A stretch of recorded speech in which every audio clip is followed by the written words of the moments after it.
Hi everyone, and welcome to Teacher Ivan channel, where we cover English grammar unit by unit. Today's lesson is a request from one of the followers from my Teacher Ivan English Grammar Facebook page, and she asked me to cover the basics of present perfect tense. So, today we will talk about two most important things about present perfect. Number one, how it's formed, and number two, when we are supposed to use it. Okay, so let's get started.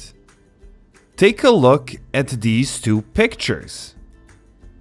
I want you to stop the video and try to describe what you see in these pictures by using present perfect, just to see if you can.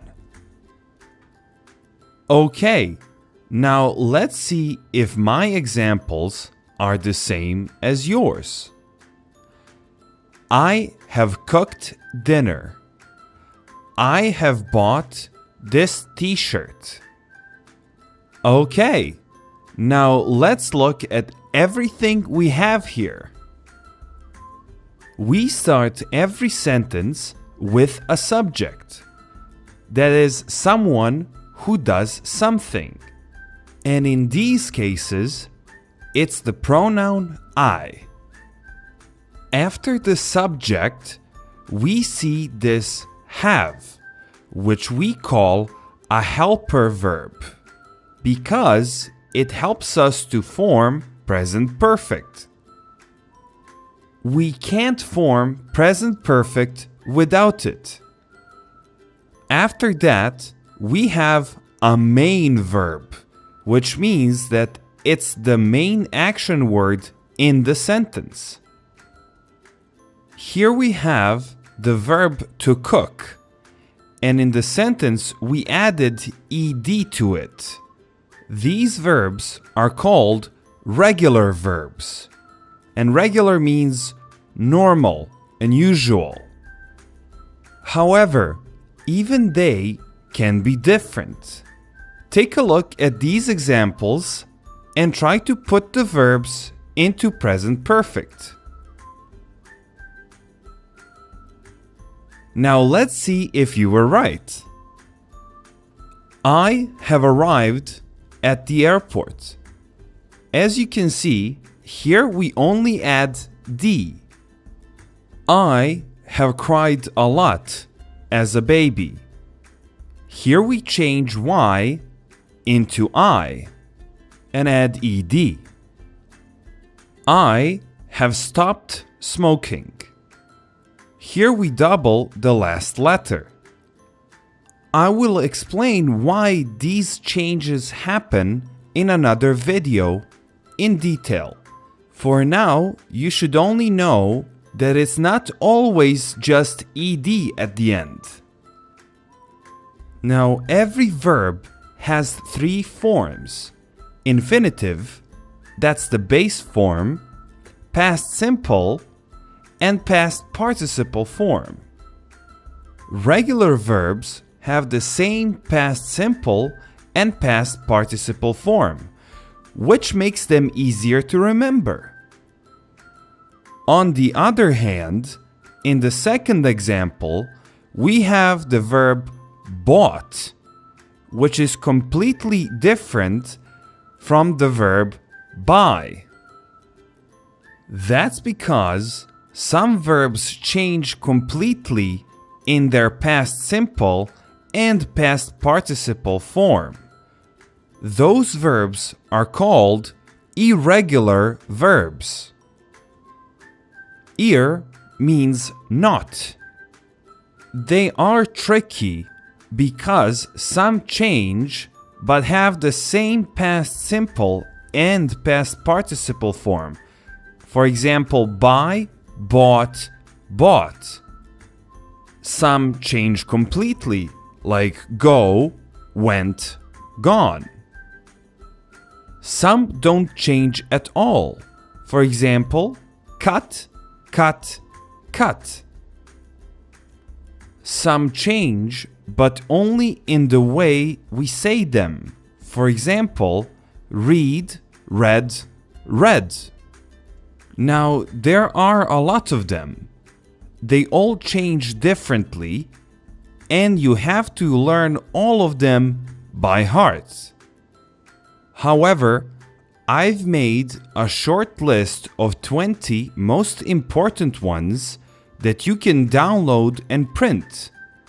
The link is in the description of this video.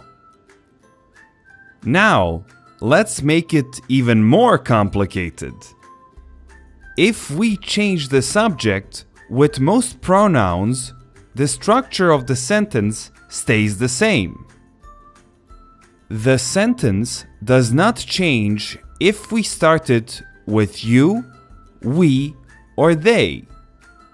However, if we decide to start a sentence with he, she, or it, we have to change have into has. And yes, I know, English can be a bit annoying. But let me ask you a question. Is there a shorter way to say I have and he has? And the answer is yes, there is. Let's take a look. I've bought this t-shirt. He's bought this t-shirt. Okay, now let's try to put these two examples into negative and question form. Pause the video and try to do it on your own. Okay, now let's see if you were right. I have not bought this t-shirt. He has not bought this t-shirt. Of course, we can also make them short if we want to, and we can get I haven't bought this t-shirt. He hasn't bought this t-shirt. And the question form? Have I bought this t-shirt? Has he bought this t-shirt? And that's it regarding the form of present perfect. Now let's take a look at when we use it. Now, even though it has the word present in it, present perfect is mostly connected to the past and the present as well. I'll explain. If we use the same examples again, we will notice that in both sentences, we don't have any specific time. We don't have phrases like 5 minutes ago, yesterday, or an hour ago, because exact time in the past is not important when using present perfect. Here we try to focus on the result of something, on the dinner itself, not when we made it. If you wanted to specify the exact time, you would have to use past simple tense and say, I made dinner 2 hours ago. There are many more ways of using it, and they will be covered in other videos, but for now, congratulations, you survived another lesson. As always, don't forget to do your homework. It's in the description of this video, along with the answer sheet and the list of 20 most important irregular verbs. If you enjoyed the video, don't forget to like, share, subscribe, but above all, learn. Bye guys!